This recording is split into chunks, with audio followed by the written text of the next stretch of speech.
Halo, welcome to Movievar. Tim nonton udah siap ya? Kali ini filmnya yang kalem-kalem aja, tenang, bikin hati damai dan menghanyutkan. Film yang akan saya rekap kali ini adalah Never Let Me Go. Merupakan film drama romantis lumayan tragis yang dirilis tahun 2010. Students of Hailsham are special. Keeping yourselves well, keeping yourselves healthy inside is of paramount importance.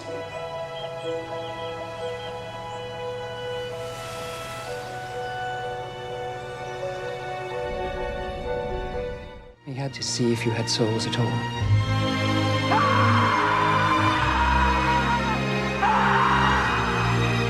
I wish I could help you, you poor creatures.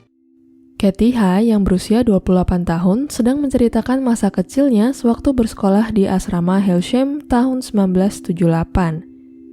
Ini Kathy masa kecil bersama teman-temannya, Tommy dan Ruth.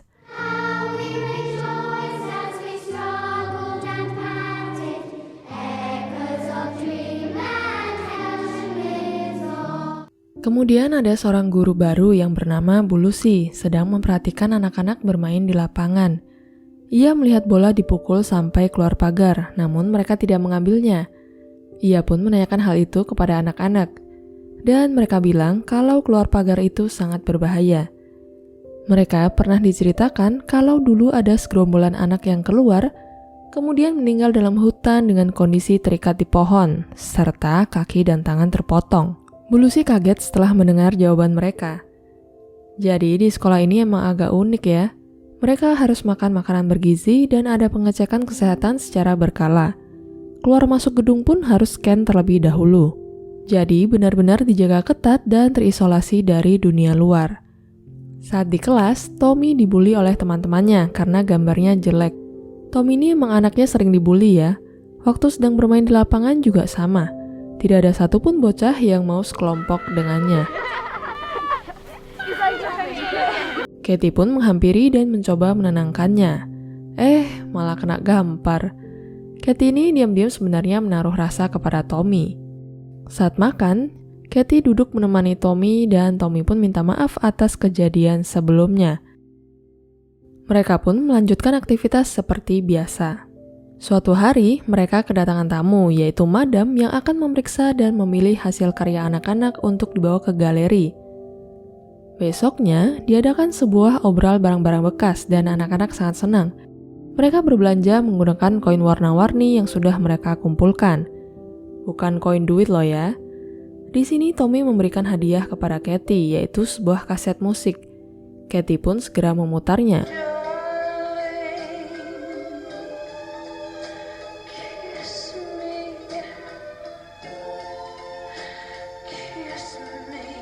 Duh, lagunya aduhai banget ya.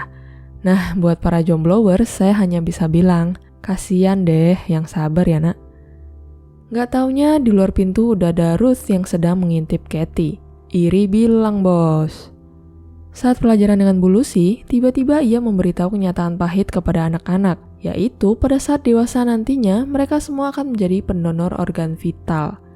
Dan biasanya saat donasi ketiga ataupun keempat, kehidupan singkat mereka akan selesai alias meninggal. Jadi bisa dibilang masa depan mereka sudah ditentukan. Dan mereka tidak bisa memilih sama sekali. Anak-anak pun sampai terbengong-bengong mendengarnya. Setelah itu tiba-tiba diberitakan bahwa Bu Lucy dipecat. Dan Kathy melihat Ruth yang menggandeng tangannya Tommy. Oh no, langsung brebes deh pengen nangis gitu. Hati Kathy semakin hancur saat melihat mereka berciuman di taman. Lanjut. Tahun 1985, mereka sudah beranjak dewasa. Kathy sedang mengepak barangnya karena akan segera pergi dari asrama Hailsham menuju The Cottages, sebuah area pedesaan di mana mereka menunggu sampai cukup umur untuk melakukan donasi. Ini Tommy dan Ruth yang sudah berpacaran selama ini. Di area pedesaan ini, mereka bisa hidup lebih bebas, nggak seketat di asrama sebelumnya. Mereka bisa pergi keluar kota ataupun menjadi perawat sementara. Di rumah yang mereka tempati, ada pendonor lainnya yang berasal dari asrama yang berbeda-beda. Salah satunya adalah pasangan Rodney dan Chrissy, yang sebentar lagi akan pergi ke pusat pendonoran. Suatu ketika, Katie menemukan banyak majalah porno di tong sampah. Ia pun membawa majalah tersebut ke suatu gubuk dan mulai melihat halaman per halaman dengan cepat.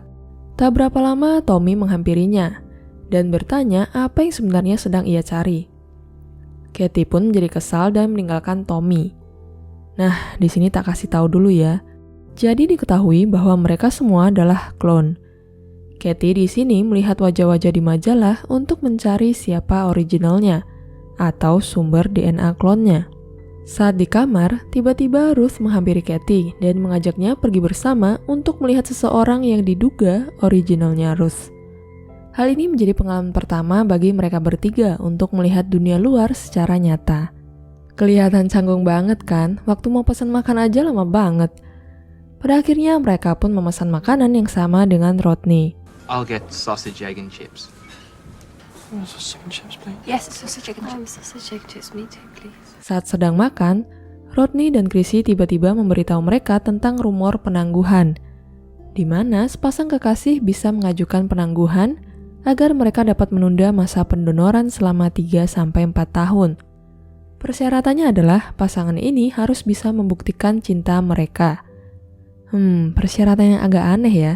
Kemudian mereka pun pergi untuk melihat yang diduga sebagai originalnya Ruth di sebuah kantor. Namun Ruth tidak percaya. Ia pun menjadi sangat marah dan bilang kalau kemungkinan mereka itu dikloning dari manusia sampah. We are modeled on trash. Look in the gutter. That's where we came from. Sebenarnya kasihan juga ya, karena mereka sama sekali tidak pernah tahu asal-usul mereka sendiri. Namanya juga cloningan ya toh? Besoknya Katie dan Tommy jalan bersama. Di sini Tommy mulai percaya tentang isu penangguhan tersebut. Ia beranggapan bahwa karya seni dapat mengungkapkan jiwa seseorang, yang nantinya dapat menjadi tolak ukur apakah sepasang kekasih benar-benar saling mencintai atau hanya bohong belaka. Sementara Katie tidak terlalu percaya akan rumor tersebut. Hubungan Ruth dan Tommy menjadi sangat seksual dan tiba-tiba Ruth mendatangi Katie dan mengatakan bahwa selama ini Tommy hanya menganggapnya sebagai teman biasa, tidak lebih. Hal ini membuat jiwa jomblo Katie meronta-ronta terbakar api cemburu. Seri banget gak sih dibilang kayak gitu? Pada akhirnya ia memutuskan untuk menjadi perawat dan pergi dari sana. Selang bentar ternyata Ruth dan Tommy berpisah. Tahun demi tahun berlalu dan sudah masuk tahun 1994. Katie sibuk dengan pekerjaannya sebagai perawat, yang tugasnya adalah mendampingi dan menghibur para pendonor. Kadang-kadang ia harus pindah dari satu rumah sakit ke rumah sakit lainnya. Ia bahkan tidak pernah berkabar lagi dengan Ruth ataupun Tommy.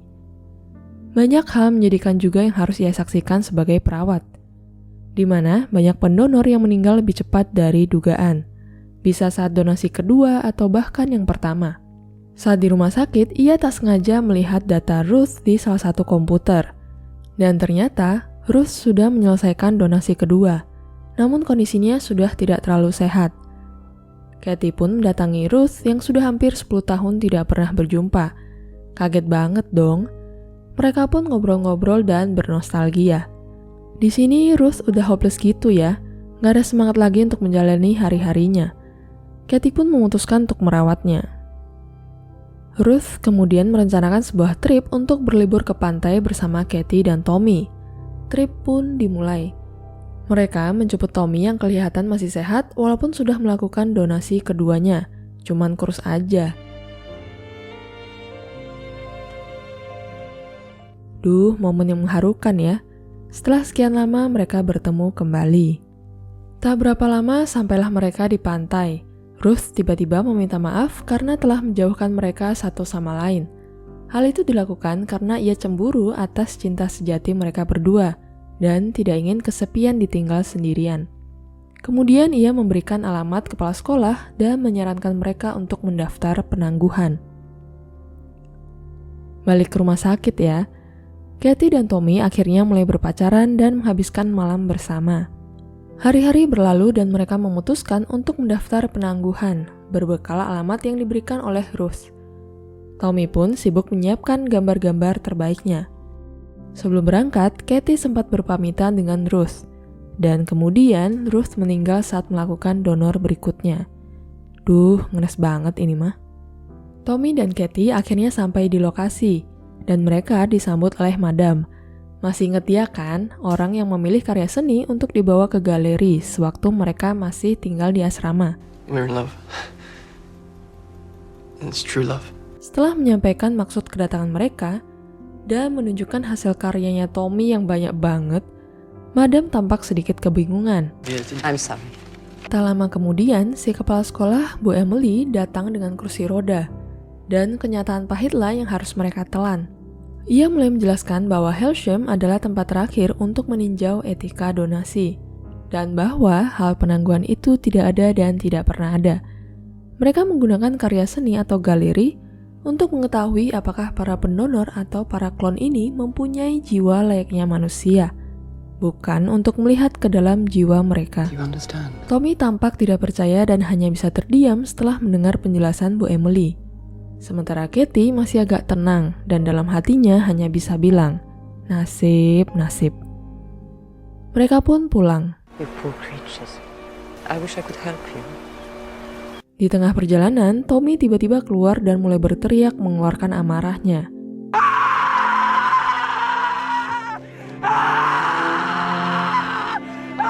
Katie pun segera memeluk untuk menenangkannya. Dan inilah terakhir kalinya Katie melihat Tommy. Katie bangga dengan apa yang dilakukannya. Menjadi perawat dan pendonor sangatlah berarti. Itu artinya mereka bukanlah mesin. Setelah 2 minggu kepergian Tommy, Katie menghabiskan waktu untuk menikmati hidupnya.